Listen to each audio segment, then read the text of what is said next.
सभी किसान भाइयों को हाथ जोड़ के नमस्कार। किसान भाइयों, प्रधानमंत्री मोदी जी ने अभी कुछ दिन पहले मध्य प्रदेश के किसानों को संबोधित किया था और ढेर सारा झूठ उन्होंने अपने भाषण में बोला। यूं तो प्रधानमंत्री मोदी जी लगातार झूठ बोलते रहे हैं, आप उनके पिछले 6 साल का इतिहास उठा के देख लें, लेकिन अब तो वो झूठ बोलने में नए कीर्तिमान स्थापित कर रहे हैं। और जिस संगठन आरएसएस से वो ताल्लुक रखते हैं उसमें ये सिखाया जाता है कि एक झूठ को 100 बार बोलोगे तो लोग उसको सच मानने लगेंगे। लेकिन आज देश का किसान जाग चुका है, वो किसी भी ऐसे झूठे बात पर विश्वास नहीं करेगा। तो प्रधानमंत्री ने क्या क्या झूठ बोले उनको हम एक एक करके आपके सामने रखेंगे। उन्होंने अपने भाषण में पहली बात कही कि उन्होंने 1600 करोड़ रुपए दिए हैं 35 लाख किसानों को, जो उनका फसलों का नुकसान हो गया था उसके लिए दिए हैं। मैं आपको हकीकत बताऊं मध्य प्रदेश के किसानों की, अभी कुछ दिन पहले मैं खुद मध्य प्रदेश में था, कि 2-2 साल से प्रधानमंत्री फसल बीमा योजना के तहत जो बीमा किसानों को मिलना था वो अब तक बकाया है, वो किसानों को नहीं मिला है। और यदि आप बीमा योजना के आंकड़े उठा के देखेंगे तो इस फसल बीमा योजना ने देश के किसानों को बर्बाद करके रख दिया। 2016 में वो ये स्कीम लेके आए और इससे पहले जो स्कीम थी उसके मुकाबले इन दोनों का अगर आप कंपैरिजन करेंगे तो जो परसेंटेज बीमा कंपनियों को जाता था, जो शेयर, अब वो बढ़ गया है पहले की स्कीमों के मुकाबले। आंकड़ों की अगर बात करें तो लगभग 27,000 करोड़ रुपया बीमा कंपनियों ने प्रीमियम के तौर पे इकट्ठा किया और किसानों को मिला मात्र 9,000 करोड़ रुपया। यानी जो ये स्कीम बनाई गई है जिसकी पैरवी प्रधानमंत्री अपने भाषण में कर रहे थे, ये स्कीमें किसानों को फायदा देने के लिए नहीं बनाई गई हैं, ये स्कीमें बीमा कंपनियों को फायदा देने के लिए बनाई गई हैं। अगर हम बात करें 2017 की बात कर लें तो जो रबी की फसल थी उसमें जो इन्होंने प्रीमियम कलेक्ट किया, वो प्रीमियम इन्होंने कलेक्ट किया लगभग 14,000 करोड़ का, और किसानों को कितनी पेमेंट हुई? 7,000 करोड़ की। उसके बाद आप अगले साल आ जाइए, इन्होंने प्रीमियम कलेक्ट किया 14,400 करोड़ का, और जो प्रीमियम जो बीमा किसानों को जो क्लेम दिए गए वो और ज्यादा कम हो गए, वो 700 करोड़ के आसपास आ गए। तो लगातार इन योजनाओं के तहत बीमा कंपनियों को फायदा होता चला गया और किसान लुटता चला गया। और ऐसा नहीं है कि किसान बस कोइंसिडेंस के तौर पे लुट रहा है इन योजनाओं से, ये योजनाएं बनाए इस तरीके से गई हैं कि किसान इसमें लुटता जाए और बीमा कंपनियों को इसमें फायदा होता चले जाए। मैं आपको 1-2 एग्जांपल देता हूं इसमें। जो इन्होंने बीमा योजना के तहत जो 3 तरह की जो इन्होंने बात कही बीमा देने की, पहला इन्होंने ये कहा कि जब वो बुआई करेगा किसान, तो यदि उसकी बुआई 25% से भी कम होती है, यानी जो उसने बीज डाले अपने खेत में, यदि वो 25% से भी कम उगते हैं तो उसकी फसल को बीमा के तहत कंसीडर किया जाएगा। और उसको सरल भाषा में समझाते हैं, मान लीजिए आपने अपने खेत में फसल बोई और वो यदि 74% इलाके में आपके खेत के वो ठीक से वो बीज नहीं उगता है और मात्र 26% में उग जाता है, तो आपकी फसल को बीमा के तहत पहले राउंड में कंसीडर नहीं किया जाएगा। ये उस बीमा योजना की हकीकत है। उसके बाद आप आगे आ जाइए, उसमें यह कहा गया है, पहले जब शुरुआत में योजना लाई गई थी उसमें एक गांव को एक यूनिट माना गया था। मान लीजिए कि भाई आपकी फसल खराब हो गई और 10 एकड़ दूर वाले की फसल खराब नहीं हुई, तो ये जब उसका एवरेज निकालते तो ये पूरे गांव का एवरेज निकालते थे, एक गांव का यूनिट मानते थे और उसके हिसाब से बीमा तय करते थे। वहां पे भी किसान लुटता था। तीसरा इन्होंने ये किया कि भाई यदि आपके इलाके में कुछ बाढ़ आ गई, कुछ सूखा पड़ गया, उसके तहत आपको कंसिडर किया जाएगा। चौथा इन्होंने ये किया कि जब आपकी फसल कट के रखी हुई है उसमें कुछ समस्या होगी तो कंसिडर किया जाएगा। यानी कुल मिलाकर इसमें सारे प्रावधान ऐसे बनाए गए थे कि जिससे किसान बर्बाद हो जाए। इसमें बाद में क्रॉप कटिंग एक्सपेरिमेंट किए जाते हैं और जो एग्रीकल्चर डेवलपमेंट ऑफिसर होते हैं वो क्रॉप कटिंग एक्सपेरिमेंट करते हैं। एक फसल के 4 क्रॉप कटिंग एक्सपेरिमेंट करने होते हैं। मैं आपको यदि हरियाणा का एग्जांपल दूं तो जो एग्रीकल्चर ऑफिसर है हरियाणा में वो मात्र लगभग 1,000 के आसपास है और जो गांव है वो 6,500 से ज्यादा है। एक सीजन में 4 फसलें होती हैं, हर फसल के एक गांव से 4 क्रॉप कटिंग एक्सपेरिमेंट करने हैं। यानी अगर आप टोटल देखेंगे 6,500 गांवों के तो 1 लाख से अधिक क्रॉप कटिंग एक्सपेरिमेंट करने होते हैं और ऑफिसर कितने हैं? मात्र 1,000। और उनको ये लगभग लगभग 15 दिनों के अंदर ये सारे क्रॉप कटिंग एक्सपेरिमेंट करने होते हैं। तो आप जो सब लोग इसको देख रहे हैं, आप खुद ये बात बताइए, क्या 1000 ऑफिसर 15 दिनों के अंदर 1 लाख क्रॉप कटिंग एक्सपेरिमेंट कर सकते हैं क्या? तो क्या करते हैं, वो अपने ऑफिसों में बैठे बैठे फाइलों में कुछ भी चढ़ा देते हैं। ऐसे बहुत सारी घटनाएं हमारे सामने आई जब हम किसान संगठन के तौर पे काम करते हैं। तो वहां पे चढ़ा दी गई है उसकी फसल की, भाई इसने तो ईख की बुआई कर रखी है, जबकि फसल उसने कुछ और ही लगा रखी है। उसने अपने खेत में धान लगा रखे हैं किसान ने, लेकिन उसके खेत में चढ़ा दिया गया बाजरा। और अब आप इसमें एक चीज और समझिए, जब ये योजना लाई गई थी तो इस योजना में इन्होंने क्या एक नियम बनाया, इन्होंने बनाया कि जिस भी किसान ने किसान क्रेडिट कार्ड के तहत लोन ले रखा है, बिना उसकी परमिशन के उसका प्रीमियम काट लिया जाता था। यानी किसान को पता ही नहीं होता था कि उसकी फसल का बीमा किया गया है और उसका प्रीमियम कट जाता था अपने आप। तो जो ये सारी चीजें जो इन्होंने बनाई हैं वो कंपनियों को फायदे के लिए बनाई है। कानून में तो ये लिखा गया कि भाई जो भी बीमा कंपनी इंश्योरेंस करेगी किसानों की फसलों का, उसका हर डिस्ट्रिक्ट में एक दफ्तर होना चाहिए, लेकिन किसी भी कंपनी का नहीं है। जब किसान को क्लेम करना होता है तो किसान दर दर की ठोकरें खाता है और उसको यही नहीं पता होता कि उसको अपना क्लेम लेने के लिए कहां जाना है। तो कुल मिला के जो ये सारी जो फसल बीमा योजना की बात है, ये पूरे तरीके से फर्जी बात है और इससे किसान को कोई फायदा नहीं हो रहा है। अब उन्होंने दूसरी बात कही किसान लोन की, उन्होंने केसीसी किसान क्रेडिट कार्ड की बात कही। साथियों, हमें एक चीज समझनी चाहिए, केसीसी कार्ड के तहत लोन कैसे मिलता है। एक किसान जब अपनी जमीन का 1 एकड़ जो उसके कागज वो जमा करा देता है तो उसको लगभग लाख सवा लाख रुपए का उसको लोन मिलता है। उसकी जमीन की कीमत है 25 लाख से भी ज्यादा और उसको लोन कितना मिलता है, 1 लाख का। और यदि उसकी फसल बर्बाद हो गई, किसी कारण से उसको कोई समस्या आ गई और वो फाइनेंशियल ईयर जब खत्म होता है, यदि वो उसको उस समय रिपे नहीं कर पाता है तो उसका इंटरेस्ट बहुत ज्यादा बढ़ जाता है। यानी किसान 25 लाख से ज्यादा की अपनी जमीन गिरवी लेके लोन उसको मिलता है 1 लाख का। और जो ये बड़ी बड़ी कंपनियां हैं, विजय माल्या जैसे लोग हैं, नीरव मोदी जैसे लोग हैं, इनसे कुछ भी गारंटी नहीं ली जाती और 10-10 हजार करोड़ के इनको लोन दे दिए जाते हैं और उस पैसे को डकार के रफू चक्कर हो जाते हैं, विदेश में जाके अपना आराम से मजे करते हैं, अय्याशी करते हैं वो लोग। यानी देश में 2 तरह के नियम कानून चल रहे हैं। बड़ी बड़ी कंपनियों को तो ऐसे ही लोन मिल जाएगा। अभी कुछ दिन पहले लक्ष्मी विलास बैंक डूब गया, यस बैंक डूब गया। हिंदुस्तान की जनता को यह जानने की जरूरत है कि वो बैंक डूबते कैसे हैं। हमारी सरकारें इन बड़े बड़े जो ये व्यापारी हैं इनको अनसेफ लोन दे देते हैं और ये लोन लेके भाग जाते हैं।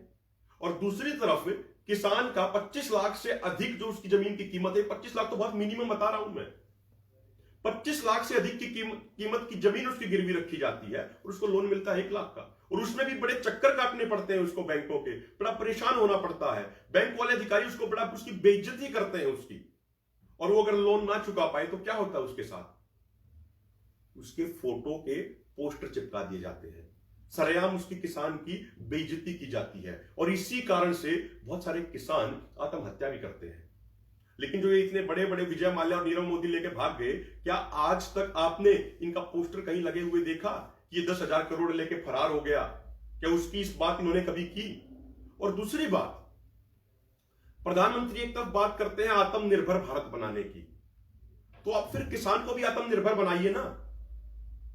आप उसकी फसलों के उसको वाजिब दाम दीजिए, जो उसकी लागत है उसमें 1.5 गुना जोड़ के आप उसको दाम दीजिए ना, ताकि वो आत्मनिर्भर हो जाए, उसको किसी तरह का कर्ज लेने की जरूरत ही ना पड़े। तो आपके तो ये दोहरे मापदंड हैं, एक तरफ आप बात करते हैं आत्मनिर्भर बनाने की और दूसरी तरफ किसान को आप और भी कर्ज के नीचे दबा रहे हैं। तीसरी जो बात आपने पूछी कि भाई कानून में दिक्कत क्या है, ये एक बड़ा प्रश्न है। जो ये 3 कृषि कानून जो अभी किसानों पे जबरदस्ती थोपे गए हैं, इनमें दिक्कत क्या है, ये आपने एक सवाल उठाया। तो प्रधानमंत्री जी, मैं आपको एक बात कहना चाहता हूं, जब किसान संगठनों की बैठक हुई, विज्ञान भवन में 3 दिसंबर को। और जब किसान नेताओं ने एक एक करके क्लॉज वाइज सभी कानूनों की समस्याओं को गिनवाया तो आपके अधिकारी और नेता कोई जवाब नहीं दे पाए, और उसके बाद उन्होंने कहा कि हम संशोधन करने के लिए तैयार हैं। संशोधन की बात कोई व्यक्ति कब करता है? जब वो अपनी गलती स्वीकार करता है। तो एक तरफ तो आपके मंत्री ये कह रहे हैं कि भाई इनमें संशोधन होने चाहिए, यानी इन कानूनों में बहुत सारी गड़बड़ है। दूसरी तरफ प्रधानमंत्री जी आप बार बार भाषणों में कह रहे हैं कि किसान तो बहकाए गए हैं, किसानों को तो गुमराह कर रखा है। तो पहले भारतीय जनता पार्टी के सभी लोग बैठ के ये तय तो कर लें कि क्या बात ठीक है। प्रधानमंत्री कुछ बोलते हैं, उनके मंत्री कुछ बोलते हैं, उनके प्रवक्ता कुछ बोलते हैं, उनके अधिकारी कुछ बोलते हैं। अब हम आपको एक एक करके इनकी गलतियां बताते हैं। अगर हम बात करें पहले कानून की, जो ट्रेड का कानून है, उसमें हम एक मोटी मोटी बात समझ लें।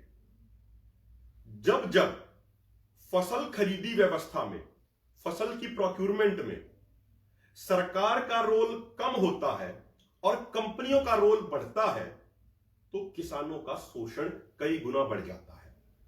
हमारे सामने बहुत सारे उदाहरण हैं। यदि हम बात करें अपने ही देश में बिहार राज्य की, 2006 में बिहार में एपीएमसी सिस्टम खत्म कर दिया गया, मंडियां समाप्त कर दी गई, सरकारी प्रोक्यूरमेंट सिस्टम बंद कर दिया गया, और उस समय बड़े बड़े वादे किए गए थे। कहा गया था कि बहुत सारा निवेश आएगा।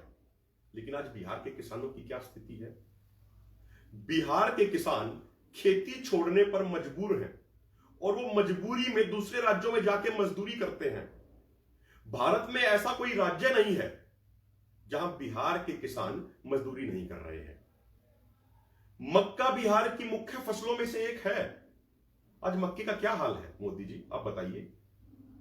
जिसका रेट, सरकारी रेट 1850 रुपया क्विंटल है, आज उसको व्यापारी बिहार के अंदर 500 से 600 रुपया क्विंटल में खरीद रहे हैं। किसान के आंसू बंद नहीं हो रहे हैं। 500 से 600 रुपया में तो उसकी लागत पूरी नहीं हो रही है। इसीलिए बहुत सारे किसान ये तय करते हैं कि वो अपने खेतों में बड़े दुखी मन से अपनी खड़ी फसल को ही नष्ट करा देते हैं। यदि बात कर ले हम धान की, मोदी जी आपको इस बात की जानकारी होनी चाहिए कि अब तक बिहार में धान खरीदी शुरू नहीं हुई है। यह है बिहार की स्थिति। और आप अपने डिपार्टमेंट के आंकड़े उठा के देख लीजिए, जब से आपने बिहार में एपीएमसी सिस्टम को खत्म कराया, तब से बिहार से पलायन बहुत बड़ी मात्रा में बढ़ गया। एक और हम एग्जांपल ले लेते हैं मध्य प्रदेश का, जहां पे बहुत सालों से आपकी ही सरकार है। जब से ये अध्यादेश लागू हुए हैं तो एक सरकारी पोर्टल, वो हमारा पोर्टल नहीं है, वो आपका पोर्टल है, सरकार का पोर्टल है, ई अनुज्ञा। उस पोर्टल पे आपने क्या लिखा है? उस पोर्टल की रिपोर्ट क्या है? उस पोर्टल की रिपोर्ट कहती है कि पिछले 6 महीनों में मध्य प्रदेश की मंडियां पूरे तरीके से बर्बाद हो गई। और मध्य प्रदेश वो राज्य है जिसका मंडी एक्ट देश में सबसे बेहतरीन है, 1972 का मंडी एक्ट। उस रिपोर्ट में कहा गया है कि 268 कृषि मंडियों में से मध्य प्रदेश में 47 मंडियां पूरे तरीके से बंद हो गई। 143 मंडियों में कारोबार मात्र 50 से 60% रह गया।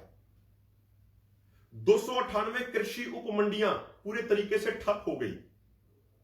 2019 वाले फाइनेंशियल ईयर में इन्हीं 6 महीनों में जिन मंडियों का कलेक्शन, टैक्स कलेक्शन 600 करोड़ रुपए था, वो मात्र 220 करोड़ रह गया, यानी मात्र 36% रह गया। मंडी कर्मचारियों को तनख्वाह देने के लिए पैसे नहीं हैं और वो रो रहे हैं। तो इससे होगा क्या कि जो ये सिस्टम जो आपने बनाया है, जो कानून बनाया है, जो एग्जिस्टिंग मंडियां हैं, वो इसी तरीके से एक एक करके बंद होती चली जाएंगी।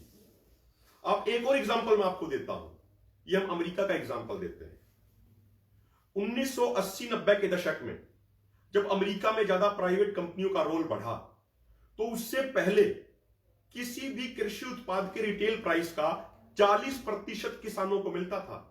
यानी कोई कृषि उत्पाद यदि 100 रुपए में बिकता था तो उसका 40 रुपए किसान की जेब में जाता था। और जब अमेरिका में बड़ी बड़ी प्राइवेट कंपनियों का बोलबाला बढ़ गया, तो आज किसी भी कृषि उत्पाद के फाइनल रिटेल प्राइस का मात्र 15% किसान की जेब में जाता है। यानी 100 रुपए में से मात्र 15 रुपए, जो 25 रुपए थे, वो कंपनियों की जेब में चले गए। तो जब जब प्राइवेट कंपनियों का रोल बढ़ेगा फसल खरीदी सिस्टम में, तब तब किसान बर्बाद होगा। आपने इस एक्ट में और क्या लिखा है? आपने एक्ट में लिखा है कि कोई भी व्यक्ति जिसके पास पैन कार्ड है वो किसान का सामान खरीद सकता है और वो 3 दिन में पेमेंट करेगा। अब एक बात यहां समझने की है, सभी आम भाइयों को समझनी चाहिए कि मान लो कोई भी व्यापारी कहीं से भी आके, मुंबई से आके, बेंगलोर से आके, दिल्ली से आके हमारे गांव में आता है और वो कई हजार क्विंटल गेहूं खरीद के चला जाता है और वो कहता है जी मैं 3 दिन में पेमेंट कर दूंगा, और वो आपको अपने पैन कार्ड की कॉपी दे जाता है और वो 3 दिन के अंदर पेमेंट नहीं करता है, तो एक आम किसान उस व्यापारी को कहां ढूंढेगा मोदी जी? वो अपनी आने वाली फसल बोएगा या उस व्यापारी को ढूंढेगा? और अभी की घटना मैं आपको बता रहा हूं, अभी एक व्यापारी ने 20 लाख की फसल खरीदी और एक चेक दे गया गारंटी के तौर पे, वो चेक भी बाउंस हो गया, तो किसान क्या करे? और सबसे महत्वपूर्ण बात, जो ये एपीएमसी मंडियां हैं, ये बनाई क्यों गई थी, ये भी हमें समझना चाहिए। पहले क्या होता था कि जब फसलें तैयार होती थी किसानों की, तो उस समय व्यापारी अपना एक गिरोह बना लेते थे और फसल के दाम जानबूझ के गिरा देते थे और उसको फिर स्टोर कर लेते थे और फिर महंगे दामों में बाद में बेचते थे। तो इस चीज को बंद करने के लिए, ये व्यापारियों के गठजोड़ को तोड़ने के लिए अलग अलग राज्य सरकारों ने अलग अलग समय पे एपीएमसी मंडियां बनाई ताकि किसान को सुरक्षा मिल सके। लेकिन अब आप क्या कर रहे हैं? उस पूरे सिस्टम को आप खत्म करने पे तुले हुए हैं। आपने इस कानून में बोला कि मंडी के बाहर जो प्राइवेट मंडियां खुलेंगी, जो मंडी के बाहर जो खरीदारी होगी, उसमें कोई टैक्स नहीं लगेगा। तो शुरुआती समय में यह होगा कि मंडी से बाहर व्यापारी किसानों को फसल की थोड़ी ज्यादा कीमत दे देंगे क्योंकि उनका 8-8.5% का टैक्स बच रहा है। तो जो उनको 164, 180 या 150 अलग अलग राज्यों में जो अलग अलग टैक्स की दर है, उसके हिसाब से जो उन व्यापारियों को पैसे बचेंगे उसमें से 20-30 रुपया वो किसान को दे देंगे। और 2-3 साल के बाद जब एपीएमसी मंडियां पूरे तरीके से बर्बाद हो जाएंगी, तब वो प्राइवेट प्लेयर अपना असली रंग दिखाएंगे। ज्यादा दूर जाने की जरूरत नहीं है, जियो और बीएसएनएल का उदाहरण हमारे सामने है। जब जियो आया तो शुरू में उसने फ्री में डाटा दिया, लोगों को लत डाल दी, और आज जियो क्या कर रहा है? बीएसएनएल बर्बाद, वोडाफोन अपना सारा कुछ बेच के भागने को तैयार, एयरटेल घाटे में चल रही है। अब अकेला जियो की गुंडागर्दी चलेगी, उसकी मोनोपोली होगी। तो यही मंडियों के साथ होगा। और सबसे महत्वपूर्ण बात हमें समझनी चाहिए कि एपीएमसी एक्ट के तहत राज्य सरकारों और केंद्र सरकार की यह जिम्मेदारी बनती है कि किसान का सामान एमएसपी पे खरीदा जाए। यदि उन मंडियों में कुछ किसान के साथ गलत व्यवहार होता है, उसके साथ लूट होती है, तो वो कहीं ना कहीं जाके किसी से सवाल पूछ सकता है, सरकार की जवाबदेही बनती है। लेकिन अब जब कोई भी व्यापारी किसी भी जगह पे किसान का सामान खरीद सकता है, तो आप सीधा सीधा कहेंगे कि भाई हम निगरानी तो कर नहीं सकते, ये हमारे अंडर तो हुआ नहीं है। जब हमारी निगरानी में नहीं हुआ तो सरकार बोलेगी हमारी कोई जवाबदेही भी नहीं है। यानी किसान पूरे तरीके से बर्बाद हो जाएगा। हमारे शहीदों ने कुर्बानियां दी थी, जिसके बाद हर भारतीय को यह अधिकार मिला कि उसके साथ कुछ गलत होता है तो वो कोर्ट में जा सकता है। लेकिन आप किसानों से यह अधिकार भी छीन रहे हैं। 2014 में जब आपकी सरकार आई थी मोदी जी, आपको याद होगा कि आप सबसे पहला कानून लेके आए थे भूमि अधिग्रहण अध्यादेश। उस समय भी आप अध्यादेश लाए थे। अध्यादेश का मतलब होता है कि कोई इमरजेंसी में लाया जाता है कोई चीज। लेकिन आप हर समय किसानों के लिए जो भी कानून बनाते हैं वो अध्यादेश के जरिए, यानी तानाशाही तरीके से लाते हैं। उसमें भी आपने एक क्लोज डाला था कि किसान कोर्ट नहीं जा सकता है, और वो कानून था किसानों की जमीन छीनने के लिए। तो आपने इस कानून में भी किसानों से वो अधिकार छीन लिया है। और आपने बात की है कि वो एसडीएम के पास चला जाए, जिला अधिकारी के पास चला जाए। लेकिन ये बात तो हम सब जानते हैं कि एसडीएम तो हमेशा सरकार के दबाव में रहते हैं और सरकार हमेशा व्यापारियों के दबाव में रहती है, क्योंकि ये व्यापारी राजनेताओं को चुनावों में चंदा देते हैं, और ये राजनेता जब एमएलए बन जाते हैं, एमपी बन जाते हैं, तो एसडीएम इनके दबाव में काम करते हैं। तो व्यापारी जो कहेंगे वो होगा। और दूसरा जो कानून आप लेके आए एसेंशियल कमोडिटी एक्ट का, उसमें एक बड़ी महत्वपूर्ण बात है। उससे एसेंशियल कमोडिटी एक्ट पे आऊं मैं, एक और आपको बात बता देना चाहता हूं पहले कानून की, कि आपने उसकी धारा नंबर 5 में क्या लिखा है। धारा नंबर 5 में आपने ई मार्केटिंग का जिक्र किया है कि ई मार्केटिंग होनी चाहिए, और आपका आर्ग्यूमेंट क्या है, इससे बिचौलिए खत्म हो जाएंगे। लेकिन मैं आपको दो उदाहरण देता हूं, असम के चाय के किसानों का और केरल के रबड़ के किसानों का। वो दोनों एग्जाम्पल ये प्रूव करते हैं कि ई मार्केटिंग से बिचौलिए बढ़ते हैं, क्योंकि सरकार के पास ऐसा कोई मैकेनिज्म नहीं है जिससे वो कृषि उत्पाद की फिजिकल डिलीवरी सुनिश्चित कर पाए। उसे और आसान भाषा में समझाते हैं। मान लीजिए एक व्यक्ति ने ई मार्केटिंग के जरिए ऑनलाइन किसी किसान का कृषि उत्पाद खरीदा और उसने फिजिकल डिलीवरी उसके पास नहीं होगी, वो आगे किसी को बेच देगा अपना कमीशन बना के। सामान उसके पास अब तक नहीं आया है, दूसरा व्यक्ति अपना कमीशन बनाएगा, वो किसी तीसरे को बेच देगा, तीसरा किसी चौथे को बेच देगा। इस तरीके से 10 से 15 लोग उस सामान को आगे बेचते जाएंगे, उनके पास वो फिजिकली वो सामान होगा नहीं, और उससे क्या होगा, ग्राहक का भी नुकसान होगा और किसान का भी शोषण होगा। ये हमने केरल के रबड़ के किसानों के केस में देखा, असम के चाय के किसानों के केस में देखा। तो जो आप ये कानून बना रहे हैं, इससे बिचौलिए बढ़ते हैं, उससे बिचौलिए कम नहीं होते हैं। और जो बार बार आप बिचौलियों की बात कर रहे हैं, बिचौलिए और सर्विस प्रोवाइडर में जमीन आसमान का अंतर होता है। बिचौलिए का मतलब होता है कि कोई आदमी यदि हमारा सामान 100 रुपए में खरीदता है और वो उसको आगे कहीं 200 रुपए में बेचे और 100 रुपए का कमीशन अपना बना जाए, 100 रुपए का जो उसका अंतर वो अगर उसकी जेब में जाए, तो वो होता है बिचौलिया। जबकि जो सर्विस प्रोवाइडर होता है, जिसको आड़तिया भी बोल देते हैं, वो क्या करता है, किसान का कृषि उत्पाद लेता है, उसके साफ सफाई करा के उसको वो बोरियों में उसको लोड करा के उसको वो गोदाम में भेज देता है और उसको 2.5% कमीशन मिलता है सरकार की तरफ से। तो वो सर्विस प्रोवाइडर है, वो बिचौलिया नहीं है। और यदि हम बात करें दूसरे कानून एसेंशियल कमोडिटी एक्ट की, तो उसकी धारा नंबर 2B में लिखा है कि भाई यदि किसी भी अनाज का रेट 50% बढ़ता है और बागवानी कि किसी भी कृषि उत्पाद का रेट 100% बढ़ता है, तो दोबारा से स्टॉक लिमिट लगेगी, और वो स्टॉक लिमिट सिर्फ किसानों पे लगेगी, किसी कंपनी वाले पे नहीं लगेगी, वो किसी वैल्यू चेन पार्टिसिपेंट या किसी प्रोसेसर पे नहीं लगेगी। यानी आप सीधा सीधा कंपनियों को फायदा कराना चाहते हैं। और मोदी जी ये भी हमें जानना चाहिए कि एसेंशियल कमोडिटी एक्ट लाया क्यों गया था 1955 में। बड़े बड़े व्यापारी जमाखोरी करते थे, कालाबाजारी करते थे, उसको बंद करने के लिए एक्ट लाया गया था। और अब आप क्या कानून में बना रहे हैं कि भाई यदि 50% रेट बढ़ गया और 100% बागवानी वालों का रेट बढ़ गया, तो दोबारा से स्टॉक लिमिट लगाएंगे, लेकिन कंपनियों पे नहीं लगेगी। मान लीजिए कोई एक फसल है टमाटर की, उसका पिछले 12 महीने का एवरेज या पिछले 5 सालों का एवरेज यदि 5 रुपए किलो है और वो 10 रुपए किलो हो जाता है, यानी 100% उसका रेट बढ़ गया, तो आप दोबारा से स्टॉक लिमिट लगा देंगे। वो स्टॉक लिमिट लगेगी सिर्फ किसान पे, कंपनी वाले पे नहीं लगेगी। यानी एक तरीके से आप कंपनी वालों को, व्यापारियों को जमाखोरी और कालाबाजारी करने की आजादी दे रहे हैं इस कानून के माध्यम से। सरकार का आर्ग्यूमेंट यह है कि भाई इससे किसानों को मौका मिलेगा कि वो अपना सामान स्टोर कर सकते हैं और जब रेट ऊंचा होगा जब वो बेच लेंगे। मोदी जी, आपको इस बात की जानकारी होनी चाहिए कि हमारे देश में 85% किसान छोटे किसान हैं।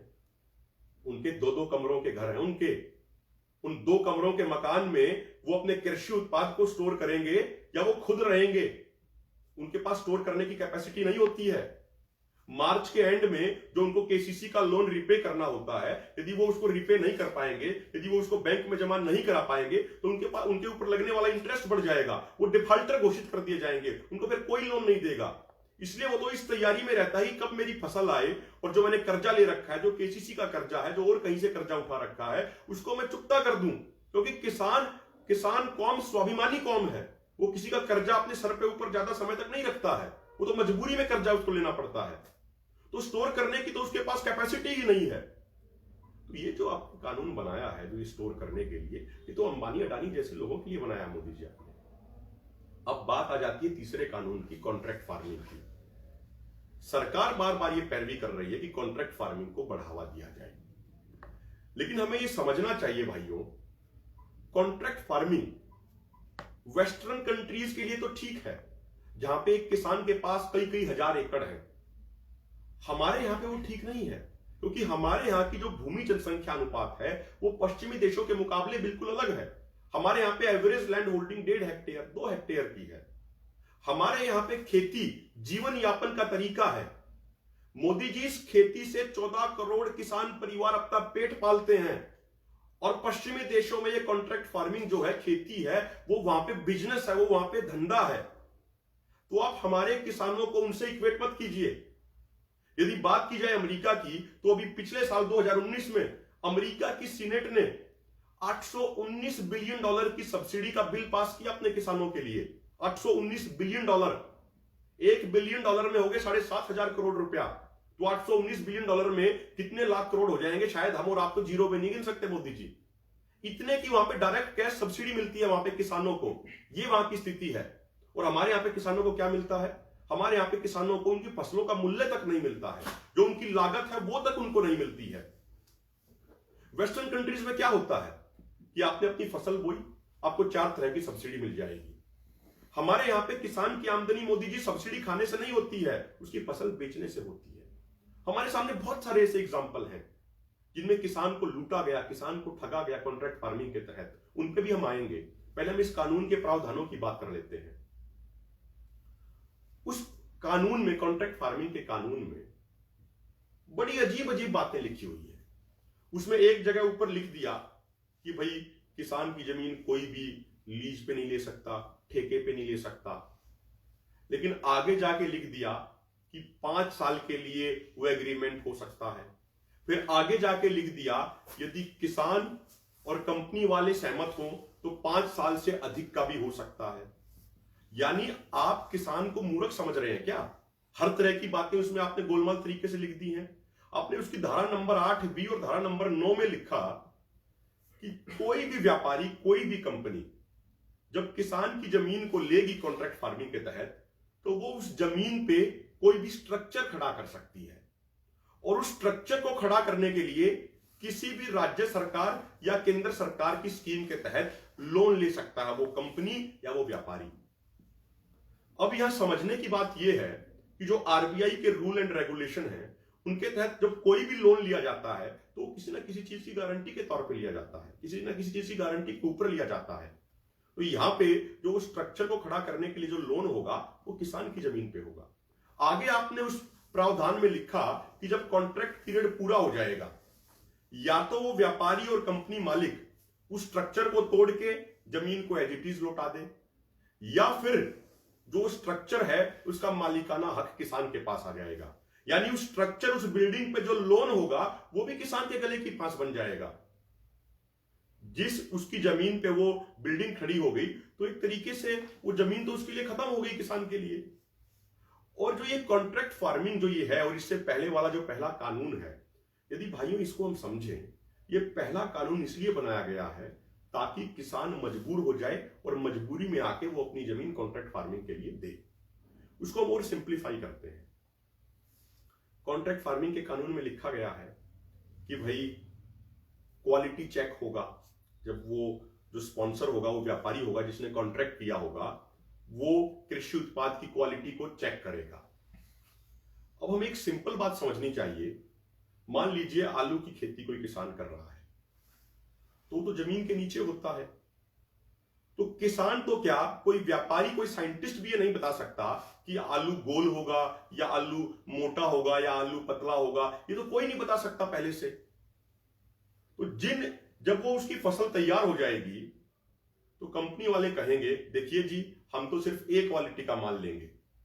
तो जो किसान का जो बाकी का उत्पाद होगा, किसान उसको कहां लेके जाएगा? और जिन लेबोरेटरीज में वो टेस्टिंग होगी, वो लेबोरेटरीज भी व्यापारियों की जेब में होंगी। व्यापारी उनको घूस देंगे और अपने अनुसार टेस्टिंग कराएंगे, तो किसान तो पूरे तरीके से बर्बाद हो जाएगा। और सबसे महत्वपूर्ण बात, जो ये कॉन्ट्रैक्ट होते हैं, जो ये अंग्रेजी में किए जाते हैं किसानों के साथ। बहुत सारे हमारे सामने उदाहरण आए हैं। राजस्थान का उदाहरण है, अभी का ये रिसेंट उदाहरण है, जिसको दैनिक भास्कर अखबार ने बड़ी प्रमुखता से दिखाया था। वो अंग्रेजी में एग्रीमेंट करते हैं और बहुत छोटे छोटे अक्षरों में बाद में टर्म्स एंड कंडीशन लिख देते हैं। उन टर्म्स एंड कंडीशन में क्या होता है, जो लेंस से भी नहीं पढ़ी जाती, उनमें क्या लिखा होता है? उनमें लिखा जाता है कि भाई आपके आलू का साइज इतना होना चाहिए, आपके जो अन्य कृषि उत्पादन का साइज इतना होना चाहिए, गोलाई इतनी होनी चाहिए, मोटाई इतनी होनी चाहिए, जब वो खरीदेंगे। तो जब उसकी फसल तैयार हो जाती है तो वो कंपनी वाले छोटी छोटी जो अक्षरों में लिखी हुई टर्म्स एंड कंडीशन है उनको लेके आते हैं और किसान का शोषण करते हैं। धीरे धीरे क्या होगा, उस कॉन्ट्रैक्ट फार्मिंग के तहत बीज भी कंपनियां देंगी किसानों को, और जो ये बीज देती हैं जिनको हाइब्रिड सीड बोला जाता है, एक तरीके से ये नपुंसक बीज होते हैं ये। तो धीरे धीरे हर तरीके से किसान कंपनियों का गुलाम बन जाएगा। जो उसके अपने बीज हैं, जो देसी बीज हैं, वो बिल्कुल खत्म हो जाएंगे और हर चीज फिर किसान को कंपनियों से ही खरीदनी पड़ेगी। उससे उसकी लागत बढ़ेगी, कीमत उसको मिल नहीं रही है, तो धीरे धीरे जो खेती है वो पूरे तरीके से उसके लिए घाटे का सौदा हो जाएगी और आखिर में वो मजबूर हो जाएगा अपनी जमीन को ठेके पे देने के लिए, और उसके बाद कंपनियां कॉन्ट्रैक्ट फार्मिंग को बहुत तेजी से करेंगी। अगली बात पे यदि हम आए, आपने बात की लोन स्कीम की मध्य प्रदेश की। देखिए, हम किसी भी ना तो पार्टी के समर्थक हैं ना हम किसी पार्टी के विरोधी हैं, हम तो मुद्दों के ऊपर अपनी बात रखते हैं। यदि बात की जाए मध्य प्रदेश के जो वहां पे लोन स्कीम है, जो जय किसान जो ऋण माफी योजना है, तो अभी कुछ दिन पहले विधानसभा में जब आपकी सरकार बन गई थी वहां पे, तो खुद ये बोला गया कि भाई 26 लाख किसानों का कर्ज माफ हुआ है, 46 लाख में से 26 लाख का हुआ है। हमारे लिए ना तो कांग्रेस अच्छी है, ना बीजेपी अच्छी है, ना सपा अच्छी है, ना बसपा अच्छी है, ना आप अच्छी है, कोई अच्छी नहीं है। हमारे लिए तो सब बराबर है। स्वामीनाथन आयोग की रिपोर्ट ना तो कांग्रेस ने लागू की थी ना आपने लागू करी, तो हमारे लिए तो आप सब एक जैसे हैं। और यदि आपकी पार्टी की बात कर लें कर्ज माफी के ऊपर, तो आपने क्या किया? उत्तर प्रदेश के विधानसभा चुनाव से पहले, मोदी जी आपको याद होगा, आपने एक भाषण में कहा था आपने कि यदि उत्तर प्रदेश में भाजपा की सरकार बनी तो पहली कलम से पहले दिन किसानों की कर्ज माफी होगी। लेकिन क्या कर्ज माफी हुई? 1-1 रुपए का चेक किसानों को बांटा गया, 10-10 रुपए का चेक किसानों को बांटा गया, यानी किसानों का मजाक उड़ाया गया। तो सारी जो पार्टियां हैं ये किसानों का शोषण करती हैं। इन सभी पार्टियों ने, इन सभी राजनेताओं ने किसानों को बहुत ठगा है, बहुत छला है। और जो आपने बात की, अभी आपने एक पॉइंट उठाया अपने भाषण में स्वामीनाथन कमेटी की रिपोर्ट का। आपने कहा कि भाई हमने तो स्वामीनाथन कमीशन की रिपोर्ट को लागू कर दिया है और C2+50% के अकॉर्डिंग आप फसलों का MSP दे रहे हैं। मोदी जी, यदि हम गेहूं की बात करें और C2+50 के अकॉर्डिंग उसका अगर MSP निकालें तो लगभग 4,000 रुपए के आसपास बनता है, अगर पूरे देश का एवरेज निकालें तो। आपको मैं याद दिला दूं कि जब स्वामीनाथन आयोग की रिपोर्ट 2007 में आई थी, तो 2007 से 2014 तक कांग्रेस ने उसको लागू नहीं किया। 2014 के लोकसभा चुनाव से पहले आपने हर भाषण में अपने में कहा यदि आपकी सरकार बनी तो आप पहली कलम से स्वामीनाथन आयोग की रिपोर्ट को लागू करेंगे। लेकिन शायद आप भूल गए कि 2015 में आपकी सरकार ने ही सुप्रीम कोर्ट में एफिडेविट दिया था कि हम स्वामीनाथन आयोग की रिपोर्ट को लागू नहीं कर सकते। उसके बाद जब किसान संगठनों ने खूब आंदोलन चलाए तो आपने 2018 में आके किसान संगठनों के दबाव में A2+FL फार्मूले के तहत MSP देने की बात कही थी। जो हमारे व्यूअर्स हैं, जो किसान एकता मोर्चा को जो देख रहे हैं इस पेज पे, उनको मैं थोड़ा सिंप्लीफाई कर देता हूं। ये A2+FL क्या होता है, A2 क्या होता है, C2 क्या होता है। हो सकता है आपके मन में सवाल हो कि भाई ये टर्म्स क्या होती हैं। A2 एक फार्मूला होता है फसल की लागत निकालने का, A2+FL दूसरा फार्मूला होता है और C2 तीसरा फार्मूला होता है। A2 फार्मूला है उसमें क्या होता है कि आपका बीज का खर्चा, आपका खाद का खर्चा, आपका इरिगेशन का खर्चा, ये सब आपका काउंट किया जाता है। A2+FL में इन खर्चों के साथ साथ आपका फैमिली लेबर भी काउंट किया जाता है, यानी एक आदमी ने खुद अपने खेत में कितने दिन मेहनत की है तो उसकी मजदूरी क्या बनती है मनरेगा के अनुसार, वो भी काउंट की जाती है।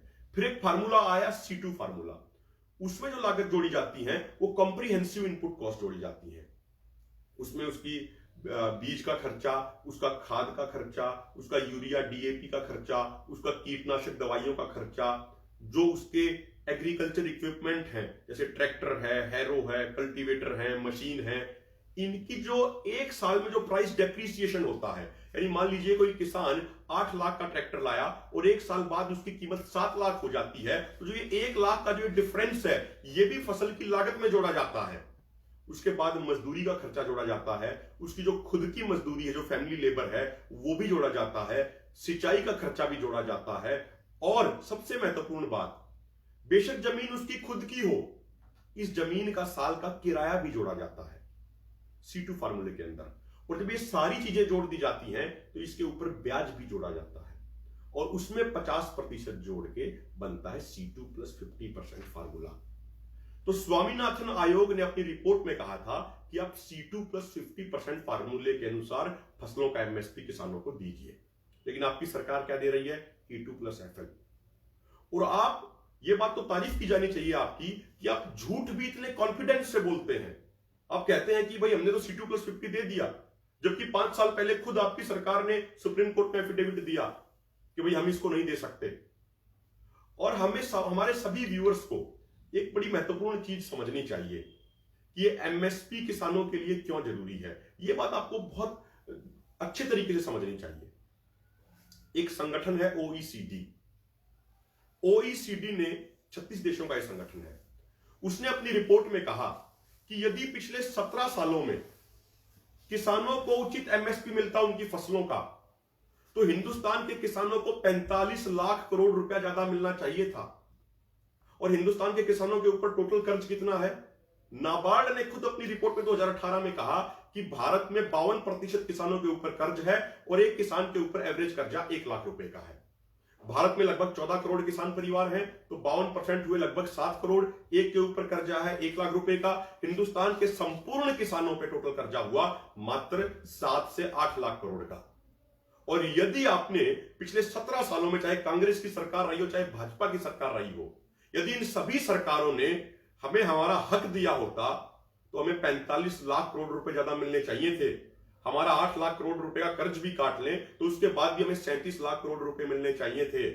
यानी हम इन सभी सरकारों से ये कहना चाहते हैं, हम कर्जदार नहीं हैं, आप हमारे कर्जदार हैं। पहले आप हमारा 37 लाख करोड़ रुपया दीजिए, उसके बाद आगे की बात कीजिए। और मैं सभी किसान भाइयों से विनती करना चाहता हूं कि जब भी किसान अपनी कर्ज मुक्ति की मांग उठाते हैं तो ये दरबारी और सरकारी अर्थशास्त्री टीवी में बैठ के कहते हैं कि इससे तो वित्तीय घाटा हो जाएगा। इनका आर्ग्यूमेंट होता है कि भाई आपने कर्ज लिया है तो आप देंगे क्यों नहीं। तो आप उनको इस बात का जवाब दीजिए। किसान एकता मोर्चा के माध्यम से ये बिल्कुल असली आंकड़े हम आप तक पहुंचाना चाहते हैं। कोई भी अधिकारी आपसे पूछे, कोई भी व्यक्ति, कोई भी राजनीतिक व्यक्ति, कोई भी व्यापारी आपसे सवाल पूछे कि भाई आप कर्ज मुक्ति की मांग क्यों करते हैं, तो आपका जवाब ये होना चाहिए कि पहले जो हमारा 45 लाख करोड़ रुपए जो सरकारों पे बकाया है वो हमारा 45 लाख करोड़ रुपए दे दें, उसके बाद उसमें से 8 लाख करोड़ अपना काट लें और हमारा 37 लाख करोड़ रुपया दे दें। साथियों, हालत यह है कि देवव्रत रॉय जो प्रधानमंत्री इकोनॉमिक एडवाइजरी काउंसिल के चेयरमैन रहे, वो खुद ये कहते हैं कि पिछले 15 सालों में बड़ी बड़ी कंपनियों के 50 लाख करोड़ रुपए का टैक्स माफ कर दिया गया, 50 लाख करोड़ का। लेकिन जब किसान का 8 लाख करोड़ रुपए का कर्ज माफ करने की बात आती है तो ये वित्तीय घाटे का रोना रोते हैं। और वो किसान कर्जदार क्यों है? क्योंकि उसके साथ वादा खिलाफी की गई, उसको धोखा दिया गया, सरकार की गलत नीतियां जिम्मेदार हैं। तो प्रधानमंत्री मोदी जी, झूठ बोलना थोड़ा कम कीजिए। और हम उस परमात्मा से भी ये एक विनती करते हैं, प्रार्थना करते हैं कि अभी प्रधानमंत्री जी कुछ दिन पहले गुरुद्वारे में भी गए थे, तो ईश्वर परमात्मा इनको कुछ सद्बुद्धि दे और ये झूठ बोलना बंद करें। तो मोदी जी, आपने C2 + 50 नहीं दिया है, आपने E2 + FL दिया है। अब आ जाते हैं आपकी अगली बात पे। आपने बताया यूरिया के बारे में कि हमने नीम कोटेड यूरिया दे दिया, हमने उसकी कालाबाजारी रोक दी, ये सारी बातें आपने कही। लेकिन आप पैरेलल में ये भी देखिए कि किसान की लागत कितनी बढ़ गई। आपकी सरकार आने से पहले जब अंतरराष्ट्रीय मार्केट में कच्चे तेल की कीमत $142 बैरल की थी, प्रति बैरल, तो उस समय हमारे देश में डीजल 55 से 60 रुपए लीटर था। और आपकी पार्टी विपक्ष में होते हुए खूब रोना रोती थी, खूब वो ड्रामे करते थे। जब आपकी सरकार आ गई तो कच्चे तेल की कीमत $30 प्रति बैरल आ गई। लेकिन आपने क्या किया? आपने अपने मित्रों, जो आपके मित्र अंबानी हैं, अडानी हैं, जो बाकी व्यापारी हैं, उनके फायदे के लिए उस डीजल की कीमत को बढ़ाए रखा। इंटरनेशनल मार्केट में तो कच्चे तेल की कीमत गिर गई, लेकिन भारत के बाजार में, घरेलू बाजार में आपने उस कीमत को बढ़ा के रखा ताकि आपके जो ये दोस्त हैं अंबानी और अडानी, इनको फायदा हो जाए। ये आपने किया।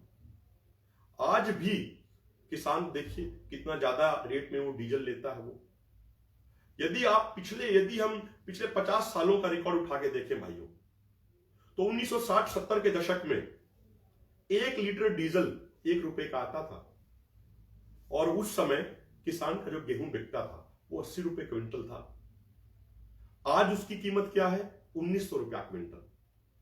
वो कितने गुना बढ़ा? उसका एमएसपी मात्र 22 से 23 गुना। और आज डीजल की कीमत क्या है? 80 रुपए लीटर। तो जो डीजल किसान को सिंचाई के लिए चाहिए, जो उसके लिए बीज, यूरिया, ट्रांसपोर्टेशन होगा, उसके लिए जो वो चाहिए, जो उसकी लागत में बहुत इंपॉर्टेंट रोल प्ले करता है जो डीजल, उसके दाम बढ़ गए 80 गुना। और जो किसान की आमदनी होती है उसके दाम बढ़े मात्र 22 से 23 गुना। यदि हम किसी सरकारी कर्मचारी की तनख्वाह उठा के देख लें तो उस समय उनकी क्या तनख्वाह थी और आज उनकी तनख्वाह कितनी हो गई है। उनके लिए 7-7 पे कमीशन लागू कर दिए गए हैं, लेकिन किसान के लिए आज तक एक भी कमीशन की रिपोर्ट लागू नहीं की गई। पहले हम अपने बुजुर्गों से सुनते थे कि उत्तम खेती मध्यम बाण, करे चाकरी को कर निदान। यानी खेती को सबसे उत्तम बताया गया था उस समय, और नौकरी को तो सबसे नीचे बताया गया था। और आज की हालत क्या है? कोई यदि व्यक्ति, कोई चपरासी भी लगा हुआ होता है, कोई डी उसमें श्रेणी में भी कोई नौकरी लगा हुआ होता है, तो एक बाप अपनी बेटी का हाथ उसके हाथ में देने के लिए तो राजी हो जाता है, लेकिन किसी किसान के बेटे के हाथ में नहीं देता है, क्योंकि उसको पता है ये खेती पूरे तरीके से बर्बादी का सौदा बन गई है, और ये इन राजनेताओं ने बनाई है। अब बात करते हैं एमएसपी की। आप बात करते हैं, अभी एमएसपी का जिक्र हो रहा था। Commission on agriculture cost and prices, CACP, हर साल वो 24 फसलों का एमएसपी तय करता है। और एक ये बीजेपी द्वारा एक दुष्प्रचार किया जा रहा है कि उनकी सरकार आने के बाद हर साल वो एमएसपी तय करते हैं फसल बोने से पहले ही। मोदी जी, जब आपकी पार्टी की सरकार नहीं थी उस समय भी हर साल commission on agriculture cost and prices फसलों का एमएसपी तय करता था। और यदि हम 2014 से पहले का और 2014 के बाद का इंक्रीमेंट का अगर हम उनका कंपैरिजन करें तो पहले के सालों में हर साल सीएसीपी एमएसपी ज्यादा बढ़ाता था, और अब जो एमएसपी बढ़ाया जाता है सीएसीपी द्वारा हर साल, वो बहुत कम बढ़ाया जाता है। और सरकार क्या दुष्प्रचार कर रही है सरकारी तंत्र और गोदी मीडिया के माध्यम से कि हम एमएसपी पर लिखित में आश्वासन देने को तैयार हैं। आप कह रहे हैं कि जो अब तक एमएसपी पे खरीद होती आई वो भी आगे भी वो जारी रहेगी, ये आप लिखित में देने को तैयार हैं। मोदी जी, ये हमारी मांग नहीं है। हम ये कहते हैं कि जिन 24 फसलों का एमएसपी सीएसीपी तय करता है उनके ऊपर एमएसपी पर खरीद की गारंटी का कानून बनाया जाए। यानी उन 24 फसलों में से यदि कोई भी व्यापारी कोई भी फसल सरकार द्वारा घोषित एमएसपी से कम पर खरीदेगा तो उस व्यापारी को जेल में डाला जाना चाहिए। हम ये कह रहे हैं। हम ये नहीं कह रहे कि जो अब तक एमएसपी पे खरीद होती आई है उसका आप लिखित में दे दीजिए, नहीं, हम ये नहीं कह रहे हैं। हम कह रहे हैं कि जो 24 की 24 फसलें जिनका एमएसपी तय किया जाता है उनकी खरीद एमएसपी पर होनी चाहिए, इसकी गारंटी का कानून बनाया जाना चाहिए। यह हमारी मांग है, और आप लोगों को भ्रमित करने का प्रयास कर रहे हैं। कुछ बीजेपी के लोग कह रहे हैं कि भाई ये कानून तो पहले कभी था ही नहीं, तो क्या जो चीज पहले नहीं थी तो क्या वो अब आगे भी नहीं होगी क्या? ये तो कोई आर्ग्यूमेंट नहीं हुआ। और अगली बात यदि हम करें, आपने बात की एपीएमसी मंडियों की, वो मैं पहले ही बता चुका हूं, मैं उसको ज्यादा रिपीट नहीं करूंगा। एपीएमसी सिस्टम को सरकार पूरे तरीके से बर्बाद करने पे तुली हुई है। हम ये बात स्वीकार करते हैं कि एपीएमसी सिस्टम में भी कुछ सुधार होने चाहिए, इसमें कोई दो राय नहीं है। लेकिन वो सुधार कैसे होने चाहिए? वो सुधार स्टेट एग्रीकल्चर बोर्ड की निगरानी में होने चाहिए, वो सुधार सरकार की निगरानी में होनी चाहिए। मैं आपकी जानकारी के लिए एक उदाहरण देता हूं तमिलनाडु का। तमिलनाडु में उझावर संथई मार्केट स्कीम शुरू की गई। उस स्कीम के तहत सरकार का रोल प्रोक्यूरमेंट सिस्टम में बढ़ गया। उसमें क्या हुआ कि सरकार ने, स्टेट एग्रीकल्चर बोर्ड ने नई मार्केट बनाई। वो स्टेट एग्रीकल्चर बोर्ड के अंडर थी, वो प्राइवेट मार्केट नहीं थी। वहां पे किसानों को फ्री में कोल्ड स्टोरेज फैसिलिटी दी गई, फ्री में उनको दुकानें दी गई, फ्री में उनको नापतोल करने के लिए कांटे दिए गए, फ्री में उनको ट्रांसपोर्टेशन सुविधा दी गई, और ये बिल्कुल चेक किया जाता था कि भाई उस मार्केट के अंदर वही व्यक्ति जा सकता है अपना सामान बेचने के लिए जो सच में किसान है। साल में 2 बार उसकी फसल चेक की जाती थी। वो किसान आता था, अपना सामान वहां पे बेचता था। तो उसका नतीजा ये रहा, पिछले 20 सालों से ये स्कीम तमिलनाडु में चल रही है और वहां के स्टेट एग्रीकल्चर बोर्ड के अंडर में चल रही है। उसका नतीजा ये रहा कि दूसरी मार्केट के मुकाबले एक किसान को अपने कृषि उत्पाद का 25% ज्यादा रेट मिलता है और एक ग्राहक को कृषि उत्पाद का दूसरी मार्केट के मुकाबले 20% कम दाम पे उसको कृषि उत्पाद मिल जाता है। यानी किसान को भी फायदा हुआ, कंज्यूमर को भी फायदा हुआ। तो यदि सरकार का रोल प्रोक्योरमेंट सिस्टम में, मंडी सिस्टम में बढ़ेगा तो ही किसान का फायदा होगा, किसान का मुनाफा होगा। यदि व्यापारियों का रोल बढ़ेगा तो किसान पूरे तरीके से बर्बाद हो जाएगा, जैसे बिहार का किसान बर्बाद हुआ है। तो अंत में मैं यही कहना चाहता हूं, मोदी जी, ये 3 कृषि कानून किसानों की मौत के फरमान हैं और ये बड़े बड़े पूंजीपतियों के सीए ने बैठ के बनाए हैं। ये कृषि कानून हमें नहीं चाहिए। अब जबरदस्ती ये कानून हमें मत दीजिए। एमएसपी की गारंटी का कानून बनाइए, बिजली बिल रद्द कीजिए और पराली जलाने को लेकर जो आप किसानों का शोषण कर रहे हैं इसको बंद कीजिए। और एक अंतिम बात जो बहुत सारे लोगों के जहन में है, सरकार कह रही है कि वो संशोधन करने को तैयार है। तो एक सवाल आम जनता के मन में भी आता होगा कि भाई किसान फिर इनको रद्द करवाने पर ही क्यों अड़े हुए हैं। ये सवाल आता होगा आपके मन में, जायज सवाल है। तो उसका एक जवाब मैं देना चाहता हूं। जो प्राइवेट मंडियों का जो कंसेप्ट है, वो कंसेप्ट ही अपने आप में फ्रॉड है। देखिए अभी सरकार क्या कह रही है, इस किसान आंदोलन के दबाव में आके सरकार ये कह रही है कि भाई हम प्राइवेट मंडियों, बाहर की जो मंडी है खुलेंगी, उनमें भी हम टैक्स उतना ही कर देंगे जितना एपीएमसी में होगा। ये एक संशोधन के तौर पे उन्होंने हमें सुझाव दिया, ऑफर दिया। अब तो आंदोलन का दबाव है, सरकार ये कर देगी, लेकिन कल को सरकार क्या करेगी, कैबिनेट एकदम से फैसला लेगी कि भाई प्राइवेट मंडियों में टैक्स की दर घटाई जा रही है। जिस तरीके से जीएसटी की जो रेट होती है वो कभी भी बढ़ा और घटा देती है सरकार, उससे ट्रांसपोर्टर्स पूरे तरीके से बर्बाद हो गए। तो वो दर बढ़ाना, वो रेट बढ़ाना और घटाना तो सरकार के बाएं हाथ का खेल है।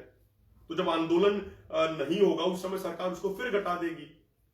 तो जो प्राइवेट मंडियों का जो कंसेप्ट है, ये पूरे ऑल ओवर वर्ल्ड इसका अनुभव ये रहा कि ये कंसेप्ट ही अपने आप में फ्रॉड है। जब प्राइवेट लोग किसानों का सामान खरीदेंगे तो उनकी कोई, प्राइवेट लोगों की कोई जिम्मेदारी नहीं होगी, उनकी कोई जवाबदेही नहीं होगी। अब तो सरकार जो गेहूं, जो चावल खरीदती है वो देश के गरीबों को मुहैया कराती है, 2 रुपए किलो में देती है। वो व्यापारियों की कोई जवाबदेही नहीं है गरीब लोगों को खाना खिलाना। इन कानूनों से तो गरीब लोग भी भूखे मर जाएंगे। और मेरा हमारे देश के सभी भाइयों को ये निवेदन है, मैं फिर ये निवेदन करना चाहूंगा, ये सिर्फ किसानों का नहीं बल्कि ये संपूर्ण वर्गों का आंदोलन है। ये हर उस भारतीय का आंदोलन है जो अपने मुल्क से मोहब्बत करता है। ये हर गरीब के हकों का आंदोलन है।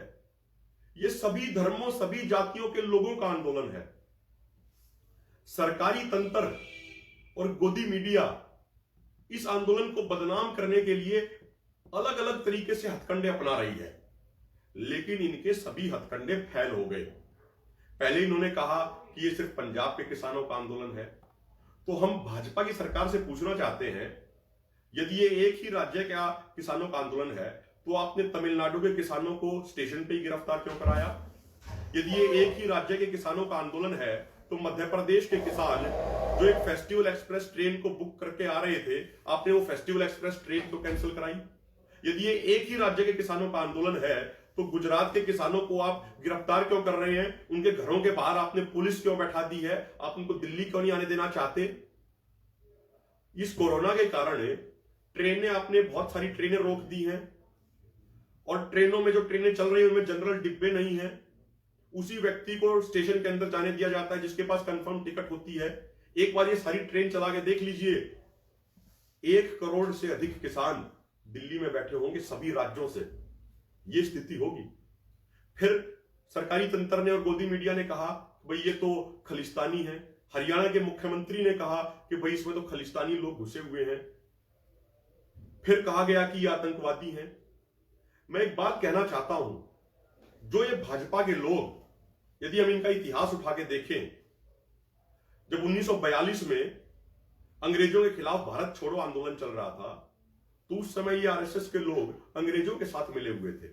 तो क्या ये हमें देशभक्ति का सर्टिफिकेट देंगे क्या? जिनका खुद का इतिहास इतना गलत रहा है, इनका खुद का इतिहास गद्दारी का है। और जो भी व्यक्ति देश के अन्नदाता को जो आतंकवादी कहता है, असल में वो व्यक्ति खुद सबसे बड़ा देशद्रोही है और देश का किसान उनको माफ नहीं करेगा। हमारे 35 किसान शहीद हो गए इस आंदोलन में, लेकिन भाजपा के किसी भी नेता ने, खुद प्रधानमंत्री ने, खुद गृह मंत्री ने एक छोटा सा ट्वीट भी नहीं किया उनके प्रति संवेदनाएं जाहिर करने के लिए। जब पाकिस्तान के पूर्व प्रधानमंत्री की मां का देहांत हो जाता है तो प्रधानमंत्री उस पर दुख जाहिर करते हैं, उस पर शोक प्रकट करते हैं, लेकिन देश के अन्नदाता, 35 अन्नदाता शहीद हो गए पूरे देश के लिए, उसमें कोई संवेदनाएं प्रकट नहीं की जाती है भाजपा द्वारा। अलग अलग तरीकों से आंदोलन को बदनाम करवाया जा रहा है। 8 पेज की जो चिट्ठी लिखी गई कृषि मंत्री द्वारा, उस चिट्ठी में क्या है, उसमें किस तरीके से आंदोलन को बदनाम करने का प्रयास किया गया है। अभी जो 2 दिन पहले, 1 दिन पहले जो आपने चिट्ठी भेजी आमंत्रण के लिए किसान संगठनों को, अब उस पर क्या फैसला होगा वो तो हमारे शीर्ष नेतृत्व करेंगे, वो तो सभी संगठन बैठ के उस पर फैसला करेंगे। लेकिन आपने उसमें भाषा क्या लिखी है? क्या वो भाषा किसी लोकतांत्रिक सरकार की होती है मोदी जी?